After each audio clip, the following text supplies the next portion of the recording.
ఓటమి ప్రభుత్వం ప్రజా వ్యతిరేక విధానాలను ప్రజల్లో బలంగా తెలుసుకున్న నాయకుల్ని అన్స్పేస్ ఉద్దేశంలో కాకాని గోవర్ధన్ని అరెస్ట్ చేశారు, జైల్లో పెట్టారు. జోగి రమేష్ గారిని అరెస్ట్ చేశారు, జైల్లో పెట్టారు. తర్వాత వంశీ గారిని అరెస్ట్ చేశారు, జైల్లో పెట్టారు. రెడ్ బుక్లో అంబటి రాంబాబు గారు ఉన్నారా లేరా? ఇది అడగాల్సింది ఆ రెడ్ బుక్ రాసినవాడిని, నన్ను కాదుగా. ఆ రెడ్ బుక్ రాసినోడిని అడగాలి, నన్ను అడిగితే లేపో. అంబటి రాంబాబు పేరు ఉందో లేదో ఉందంటున్నాడుగా. ఏమన్నాడు? ఇంకా పేర్లు ఉన్నాయి అన్నాడు ఆ రెడ్ బుక్ రాసిన పెద్ద మనిషి. నేను చెప్పాగా మొన్న నా పాటలో చెప్పా, రెడ్ బుక్ నా కుక్క కూడా లెక్క చేయదని చెప్పా. అర్థమైందా? రెడ్ బుక్లకు భయపడేవాళ్ళమా మేము? రాజశేఖర రెడ్డి వెంట నడిచిన వాళ్ళం, జగన్ కష్టకాలంలో ఉన్నప్పుడు ఆయన వెంట నడిచిన వాళ్ళం, దేన్నైనా ఎదిరించి నిలబడగలిగిన దమ్మున్న వాళ్ళం.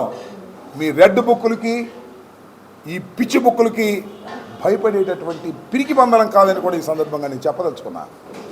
లోకేష్ అతనికి ఏం తెలుసు? అర్ధంతరంగా వచ్చాడు, సీఎం కొడుకు కాబట్టి పెత్తనం చేస్తున్నాడు. రాజకీయ అనుభవం ఉందా? చచ్చిందా? అతనే తెలుగుదేశం పతనానికి నాంది కాబోతున్నాడు రాబోయే కాలంలో.